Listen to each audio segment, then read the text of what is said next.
ভূত দেখে আমার ছেলে তো ভয়ে শেষ। হ্যালো এভরিওয়ান, কেমন আছেন সবাই?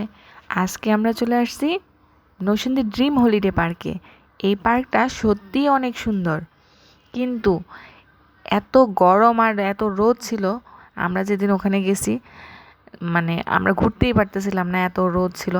তারপরও আমরা তো একটু সাহসী মানুষ, সেজন্য আমরা ভূতের বাড়িতে গিয়েছি। দেখেন আমরা ভূতের বাড়িতে যাচ্ছি এখন।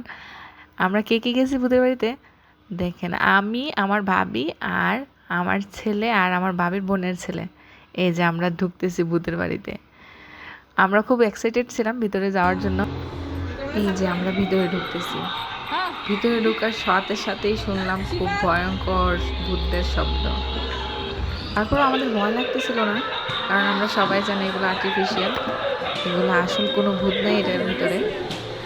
তারপরও মানে ভূত, ভয়ঙ্কর ভূত টুত দেখার অপেক্ষায় আমরা সামনে এগোচ্ছিলাম। এই যে সামনে খুবই একটা ভয়ঙ্কর ভূত, মানে ওটা ভূত ছিল না, ওটা মানুষই, ভূতের ড্রেস পুরা বসেছিল।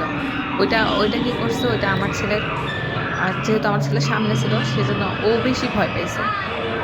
ওর চিল্লানির শব্দ শুনে আমরা বেশি ভয় পেয়ে গেছিলাম। তারপরে দেখলাম যে আসলে সত্যি ভয় পাওয়ারই একটা ভূত ছিল ওটা।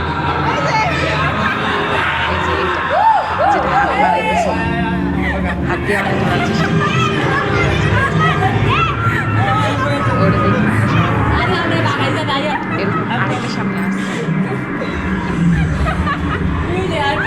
এটা একটু মজা লাগছিল, ভয় লাগছে,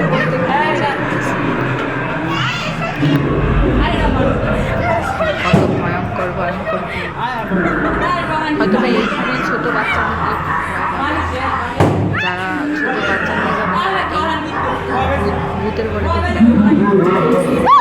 ছোট বাচ্চারা খুব ভয়।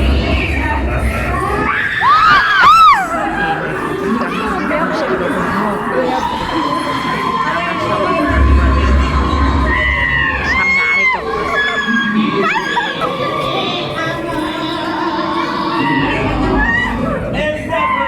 শয়তান।